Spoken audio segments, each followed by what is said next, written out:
Good morning. पाठ 12 बाल महाभारत द्रौपदी स्वयंवर।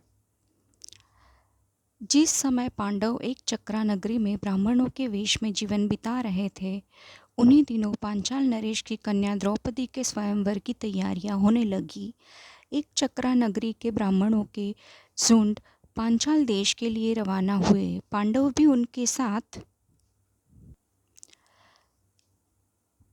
उनके साथ ही हो लिए। पांचों भाई माता कुंती के साथ किसी कुम्हार की झोपड़ी में आ टिके। पांचाल देश में भी पांडव ब्राह्मण वेश ही धारण किए रहे। इस कारण कोई उनको पहचान न सका। स्वयंवर मंडप में एक वृत्ताकार धनुष रखा हुआ था, जिसकी डोरी तारों की बनी हुई थी।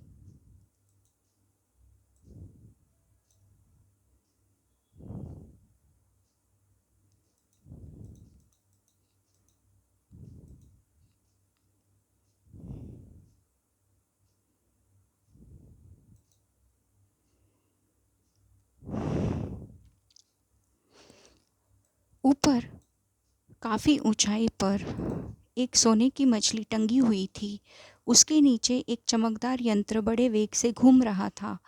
राजा द्रुपद ने घोषणा की थी कि जो राजकुमार पानी में प्रतिबिंब देखकर उस भारी धनुष से तीर चलाकर ऊपर टंगे हुए निशाने यानी कि मछली को गिरा देगा, उसी को द्रौपदी वरमाला पहनाएगी। इस स्वयंवर के लिए दूर दूर से अनेक वीर आए हुए थे। मंडप में सैकड़ों राजा इकट्ठे हुए थे, जिनमें धृतराष्ट्र के 100 बेटे, अंग, नरेश, कर्ण, श्री कृष्ण, शिशुपाल, जरासंघ आदि भी शामिल हुए थे। दर्शकों की भी भारी भीड़ थी। राजकुमार धृष्टद्युम्न घोड़े पर सवार होकर आगे आया। उसके पीछे हाथी पर सवार द्रौपदी आई। हाथ में फूलों का हार लिए हुए राजकन्या हाथी से उतरी और सभा में पदार्पण किया। राजकुमार धृष्टद्युम्न अपनी बहन का हाथ पकड़कर उसे मंडप के बीच में ले गया। इसके बाद एक एक करके राजकुमार उठते और धनुष पर डोरी चढ़ाते, हारते और अपमानित होकर लौट जाते। कितने ही सुप्रसिद्ध वीरों को इस तरह मुंह की खानी पड़ी। शिशुपाल, जरासंघ, शल्य व दुर्योधन जैसे पराक्रमी राजकुमार तक असफल हो गए। जब कर्ण की बारी आई तो सभा में एक लहर सी दौड़ गई। सबने सोचा अंग, नरेश जरूर सफल हो जाएंगे। कर्ण ने धनुष उठाकर खड़ा कर दिया और तानकर प्रत्यंचा भी चढ़ानी शुरू कर दी। डोरी के चढ़ाने में अभी बाल भर की ही कसर रह गई थी कि इतने में धनुष का डंडा उसके हाथ से छूट गया तथा उछलकर उसके मुंह पर लगा। अपनी चोट सहलाता हुआ कर्ण अपनी जगह पर जा बैठा। इतने में उपस्थित ब्राह्मणों के बीच से एक तरुण उठ खड़ा हुआ। ब्राह्मणों की मंडली में ब्राह्मण वेशधारी अर्जुन को यूं खड़ा होते देखकर सभा में बड़ी हलचल मच गई। लोगों में तरह तरह की चर्चा होने लगी। तब अर्जुन ने धनुष हाथ में लिया और उस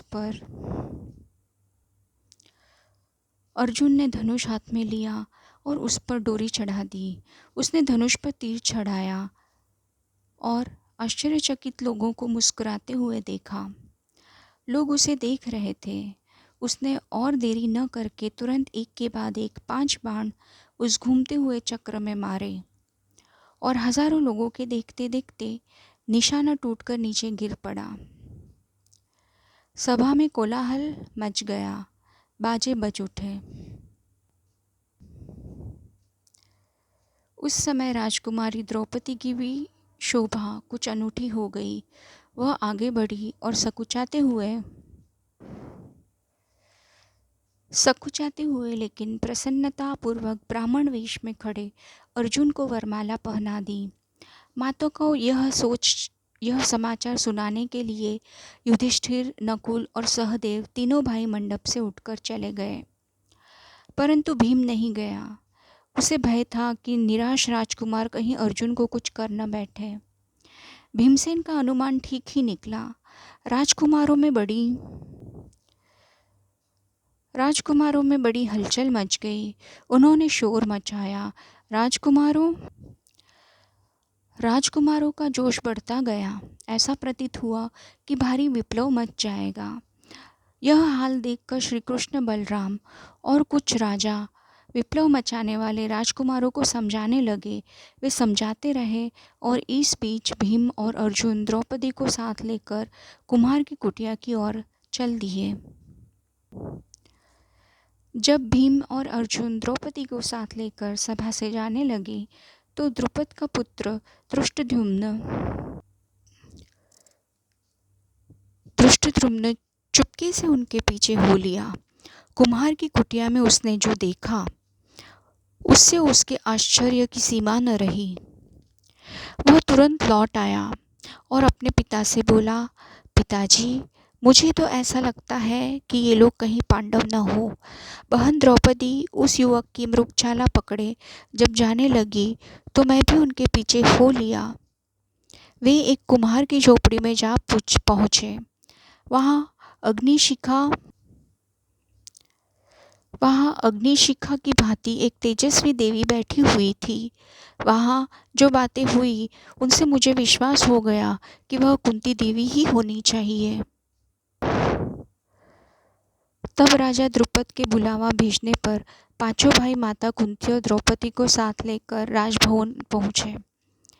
युधिष्ठिर ने राजा को अपना सही परिचय दे दिया। यह जानकर कि ये पांडव है, राजा द्रुपद फूले न समाये। उनकी इच्छा पूरी हुई। महाबली अर्जुन मेरी बेटी के पति हो गए हैं तो फिर द्रोणाचार्य की शत्रुता